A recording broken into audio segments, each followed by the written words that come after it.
একমাত্র আল্লাহ ছাড়া এই পৃথিবীতে এবং পরকালে আমাদের আপন বলে কেউ নাই।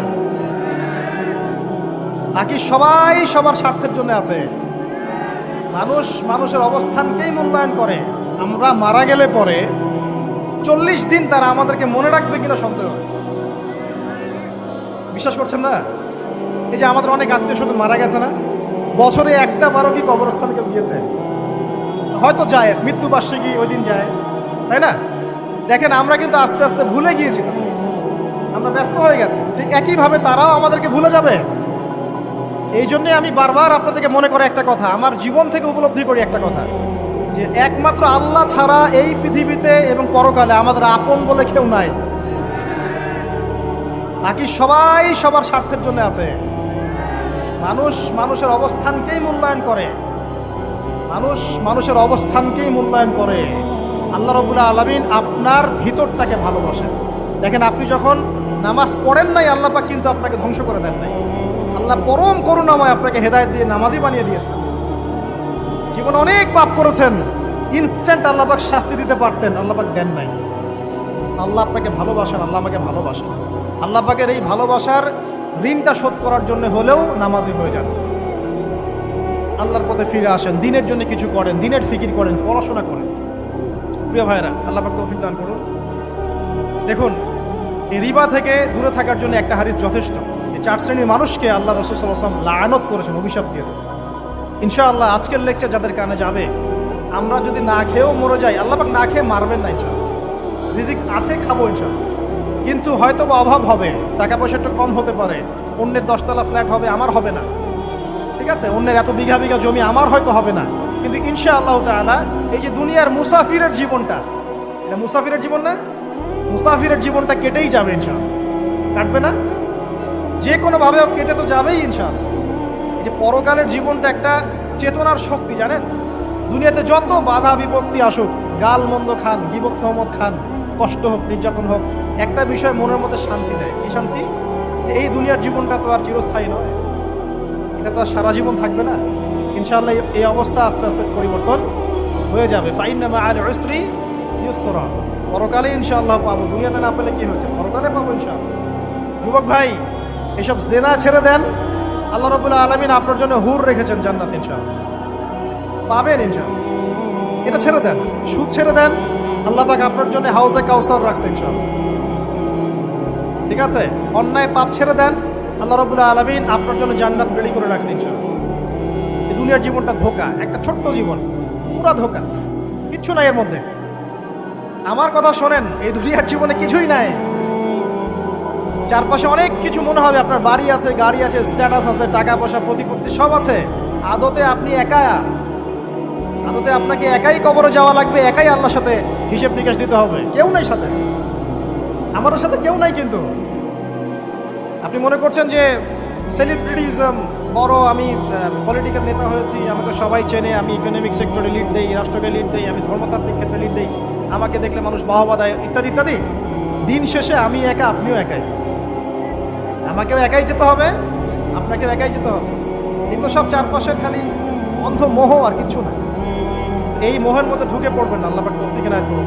নবী সাল্লাল্লাহু আলাইহি ওয়াসাল্লাম বারবার বলতেন, আল্লাহুম্মা ইন্নী আউযু বিকা মিন ফিতনাতিদ দুনিয়া। বলতেন না, হে আল্লাহ, আমি এই দুনিয়ার ফিতনা থেকে তোমার কাছে আশ্রয় প্রার্থনা করছি। ওয়া ইন্নী আউযু বিকা মিন ফিতনাতিন নিসা, আমি মহিলাদের ফিতনা থেকেও আশ্রয় প্রার্থনা করছি। আরও দোয়া করতেন, আল্লাহুম্মা ইন্নী আউযু বিকা মিন আযাবিল কবর, হে আল্লাহ, আমি কবরের আযাব থেকে আশ্রয় প্রার্থনা করছি। ওয়া আযাবি জাহান্নাম, জাহান্নামের আযাব থেকে আশ্রয় প্রার্থনা করছি। ওয়া মিন ফিতনাতিল মাহইয়া ওয়াল মামাত, জীবন মৃত্যুর ফিতনা থেকে আশ্রয় প্রার্থনা করছি। ওয়া মিন শাররি ফিতনাতিল মাসিহিদ দাজ্জাল, এবং দাজ্জালের ফিতনা থেকে আশ্রয় প্রার্থনা করছি। দাজ্জালে পরে আসবো ইনশাআল্লাহ। দাজ্জাল নিয়ে আলোচনা করলে আবার কিছু মানুষ খারাজি ট্যাগ লাগাই দিতে পারে, ওই জন্য এদিকে আমি এখন যাচ্ছি না। হ্যাঁ, সামনে আসি। রিবা, রিবার বিষয়টা বলছিলাম। আইয়ামে জাহিলিয়াতের যে সেই রিবা এখনকার বিশ্বে আছে কি নাই বলেন? ওই সময় না হয় মক্কায় ছিল, এখন কি সারা বিশ্বব্যাপী নাই? বিশ্বের কোনো কান্ট্রি রিবা মুক্ত না, বিশ্বের কোনো দেশ রিবা থেকে মুক্ত থাকতে পারবে না, এই বিশ্ব পরিচালনা যারা করছে ওদের আন্ডারে থাকলে। কখন হবে বিশ্ব রিবা মুক্ত? একদিন বিশ্ব রিবা মুক্ত হবে ইনশাআল্লাহ। একদিন না একদিন এই বিশ্বটা সুদমুক্ত হবে ইনশাআল্লাহু তাআলা। তখন জালেম পার পাবে না, মাজলুমের রক্ত শ্রম বৃথা যাবে না ইনশাআল্লাহ।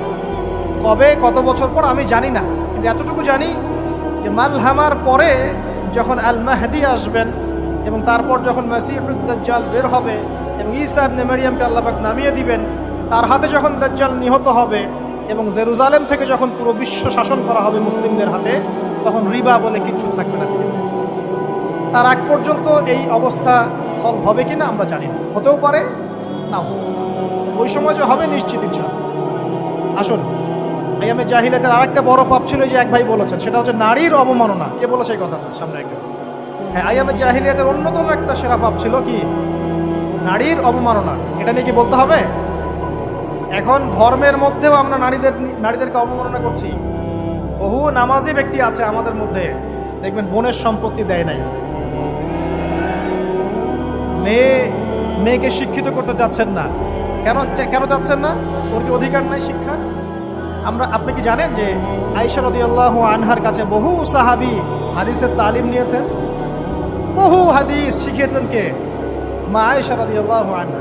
তিনি যদি শিক্ষিত না হতেন শেখাতে পারতেন? তো মেয়েদের শিক্ষার দরকার আছে না? হ্যাঁ, কি বিষয় দরকার? তাদের উপযুক্ত পরিবেশ নিশ্চিত করতে হবে, নিরাপত্তা, পর্দা এগুলো নিশ্চিত করতে হবে। তারপরে মেয়েদেরকে আপনি অবশ্যই শিক্ষিত করবেন। ঘরের কোণে বসে রাখতে কে বলেছেন? আপনি নিরাপদ পরিবেশ দেন, পর্দা দেন, তারা মাদ্রাসা যাবে, পড়াশোনা করবে। ঠিক আছে? আল্লাহ পাক আমাদের মা বোনদেরকে শিক্ষিত করার তৌফিক দান করুন, আমিন। ভালো ভালো কোয়ালিটি সম্পন্ন মহিলা মাদ্রাসা করে তোলেন। আর মেয়েরা যদি শিক্ষিত না হয় তাহলে আমাদের বাড়ির বউরা শিক্ষিত হবে।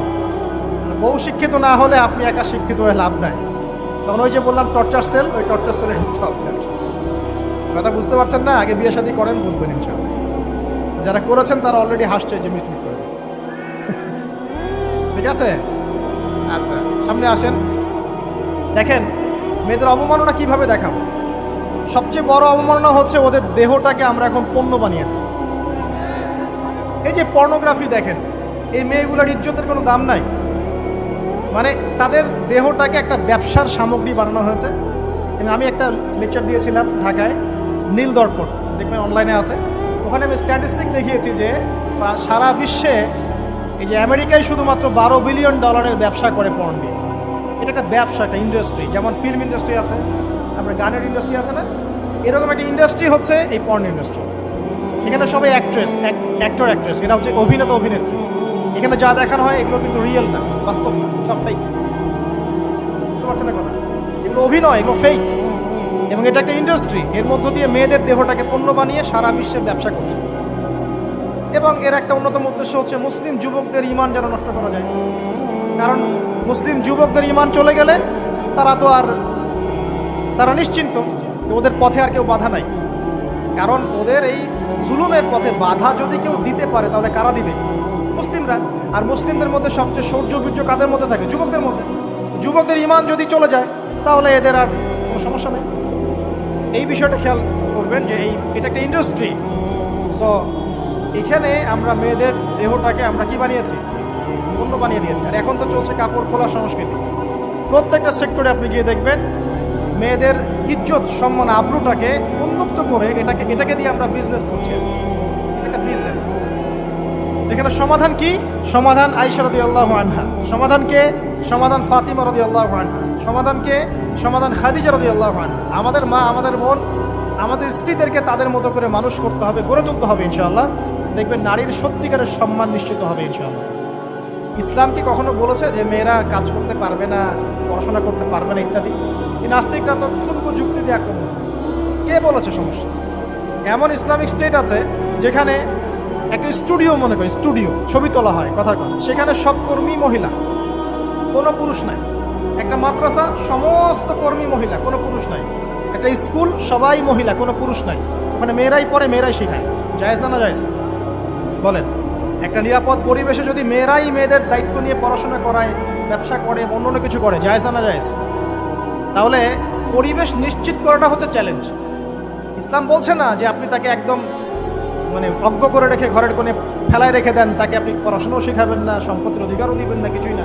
এগুলো ইসলাম কখনো বলেনি। বলেছে আরে বোকা মানুষ, রাসূলুল্লাহ সাল্লাল্লাহু আলাইহি ওয়াসাল্লামের সময় তো মহিলা সাহাবীরা উহুদের যুদ্ধ করেছে। কি শুনলেন? রাসূল সাল্লাল্লাহু আলাইহি ওয়াসাল্লামের সময় মহিলা সাহাবী উহুদের যুদ্ধও করেছে। উহুদের যুদ্ধের নাম শুনেছেন? ওখানে মহিলা সাহাবীও ছিল তীরন্দাজ। তাহলে মহিলাটা কি করে নাই নবীর যুগে? খাদিজা রাদিয়াল্লাহু আনহা যত বড় ব্যবসায়ী ছিলেন, এখন এত বড় ব্যবসায়ী পাবেন? কোনো মেয়ে আছে এত বড় ব্যবসায়ী? উসমান রাদিয়াল্লাহু আনহু যত বড় বিজনেসম্যান ছিলেন, এখন এত বড় বিজনেসম্যান আছে? তো কি ছিল না সেই স্বর্ণযুগে? ওই স্বর্ণযুগের সুন্নতি আমাদেরকে আমল করতে হবে। আল্লাহ পাক তৌফিক এনায়েত করুন, আমিন। প্রিয় মা ও বোনেরা, পর্দা ছাড়বেন না। আপনাদের জন্য 4টা কাজ: স্বামীর আনুগত্য করা, লজ্জাস্থানের হেফাজত করা, আপনার 5 ওয়াক্ত সালাত ঠিকঠাক মতো আদায় করা এবং রমজান মাসে সওম রাখা। নবীজি বলেছেন সাল্লাল্লাহু আলাইহি ওয়াসাল্লাম, জান্নাতের যে কোনো দরজা দিয়ে ইচ্ছা আপনি প্রবেশ করতে পারেন। আপনার জন্য সহজ। আর স্বামীর আনুগত্য বলতে আমি বুঝাইনি স্বামীর দাসত্ব করতে হবে, এটা বলিনি। এখনকার কিছু ফ্যামিলিস্ট মেয়ে আছে, ওরা আনুগত্য শব্দ মনে হয় যে দাসত্ব। আনুগত্য দাসত্ব এক জিনিস না। আনুগত্য কি? স্বামী কোরআন সুন্নাহর অনুকূলে কোনো কথা বলেছে, আপনি মানবেন। স্বামী বলছে পর্দা করো, তোমাকে ভালোবেসে বলছি তুমি পর্দা করো, তুমি আমার অনেক প্রিয় একজন মানুষ, তুমি বেপর্দায় বাইরে যাবা, লোকজন দেখবে, কেমন হয়? ঠিক আছে, তোমাকে তো আমিই বিয়ে করেছি, তুমি আমার, মানুষ তোমাকে দেখবে কেন? ঠিক আছে, তো এখন স্বামী ভালো কথা বলেছে, আপনি শুনলেন, এটা আনুগত্য। আর ওই স্বামী যদি বলে আসো তো আমার কলিগরা এসেছে, খাবার সার্ভ করতে হবে, আসো খাবারটা পরিবেশন করো, এখন আপনি বেপর্দা হয়ে আপনার স্বামীর কলিগের সামনে খাবার পরিবেশন করতে শুরু করবেন, এটা কি আনুগত্য করতে হবে? এটা তখন আপনি আনুগত্য করবেন না। সিম্পল, কোরআন সুন্নাহর অনুগত্য কাজে আপনি স্বামীর আনুগত্য করবেন, বিপরীতে গেলে আপনি করবেন না। স্বামীর আনুগত্য মানে স্বামীর দাসত্ব নয়। আর এই হাদিসটা আপনি কেন ভুলে যান যে আল্লাহ রাসূল সাল্লাল্লাহু আলাইহি ওয়াসাল্লাম বলেছেন আল্লাহ ছাড়া যদি কাউকে সেজদা করা যেত, সম্মান বুঝাচ্ছেন, আল্লাহ ছাড়া যদি কাউকে সেজদা করা জায়েজ হতো, আমি মেয়েদেরকে বলতাম যেন স্বামীকে সেজদা করতে। কেন?